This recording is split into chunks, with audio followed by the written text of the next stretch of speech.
Ngayong patapos na ang taon, na-achieve mo ba ang iyong body goals?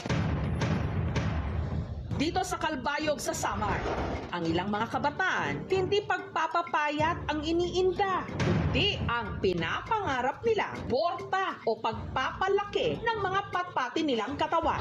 At sa mga gusto raw na agad-agad magkaroon ng laman-laman, ang mga binata rito, meron daw iniinom na itinuturing nilang vitamina na kaya raw magpataba at magpalaki ng katawan na bibili nila kahit daw walang reseta. Nagkalat pa sa online stores. Marami pong mayroong gamot dito sa amin. Marami tuloy ang nahihikayat dahil meron ding good reviews. Ang epekto sa akin, bumaba naman ako. Pero ang iba, sa halip na gumanda ang katawan, nauwi sa ospital. Oy, Didi, wag kang pahina-hina. Magaling ka. Parang patay na siya talaga. Ang iniinom nilang ito, nakatataba at nakabubuti ba talaga o nakasasama? Isa sa tumangkilik ng trending na bitamina ang anak ni Mary Joy na si Joel. Ito po yung iniinom ng anak ko na gamot. Yung isa maliit, yung isa malaki. Pero makalipas lang ang ilang buwan, si Joel unti-unti na raw may naramdaman. Sumasakit daw ulo niya, tapos hindi siya kumakain. Nag-seizure siya dito sa bahay. Yung ulo niya nakasugsugo po, tapos sumusuka na po siya sa baba. Agad siyang isinugod sa ospital. Sabi ko, G, wag mo ako iwanan. Tapos iyak ng iyak.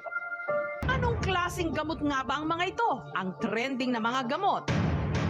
Tinukoy na dexamethasone at cyproheptadine hydrochloride, gamot para sa allergy. If misused in an average healthy person na hindi talaga nila kailangan, magkakaroon ng talaga suppression ng immune system, risk for infection, gastrointestinal bleeding. Tapos yung cyproheptadine din, no, when misused din siya, meron siyang effect sa brain. Pwede rin magdulot ng abnormal na pagtaas ng timbang. Dexamethasone and other steroids pwede mag-cause ng retention ng tubig sa katawan. Kaya may panandalian o may short-term na pagtaas ng timbang. Pero not necessarily dahil tumaba ka, dahil tumaas yung muscle mass. Kapag misused at masyadong matagal ginamit ito, tapos masyadong mataas yung dosage, nagkakaroon ng build-up ng fluid at ng tubig sa iba-ibang parte ng katawan.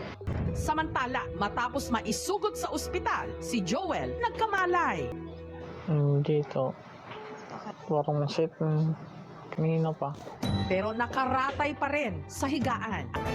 Pagdating sa ating kalusugan, huwag basta-basta magpapadala sa trending o uso. Pakinggan lagi ang mga eksperto para maiwas sa peligro.